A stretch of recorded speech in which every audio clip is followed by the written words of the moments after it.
Bienvenue dans notre émission La puissance de la grâce. Le titre de la méditation est Emmanuel, Dieu avec nous. Parole de l'Éternel à mon Seigneur. Assieds-toi à ma droite jusqu'à ce que je fasse de tes ennemis ton marchepied. Psaume 110, verset 1.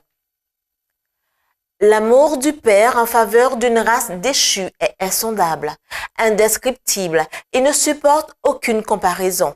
Cet amour l'a poussé à consentir à ce que son Fils meure pour que l'homme rebelle puisse être en harmonie avec le gouvernement céleste et être sauvé du châtiment de ses transgressions. Le Fils de Dieu descendit de son trône royal et se fit pauvre par amour pour nous, afin que par sa pauvreté, nous soyons enrichis. Il devint l'homme de douleur, afin que nous puissions être participants de la félicité éternelle.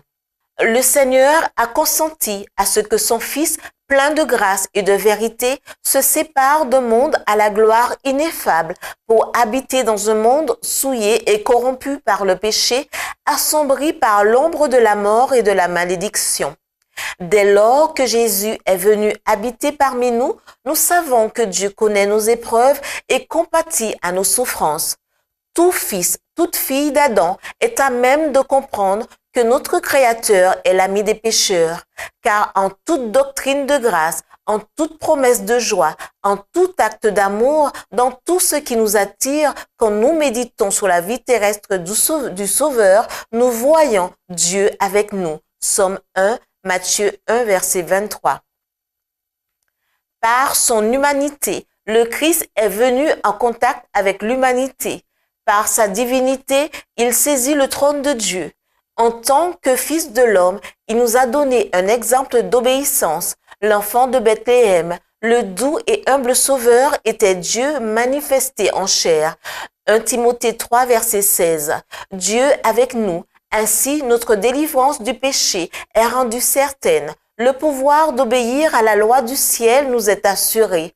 En assumant notre nature, le Sauveur s'est rattaché à l'humanité par un lien qui ne sera jamais brisé, qui subsistera d'âge en âge. Un enfant nous est né, un fils nous est donné. Ésaïe 9, verset 5. En la personne de son Fils, Dieu a adopté la nature humaine et l'a transportée au plus haut des cieux. C'est le Fils de l'homme qui partage le trône de l'univers. En Christ, la famille de la terre et celle des cieux sont reliées l'une à l'autre. Le Christ glorifié est notre frère. Le ciel est enchâssé dans l'humanité. L'humanité est enlacée au sein de l'amour infini. C'était notre émission La puissance de la grâce.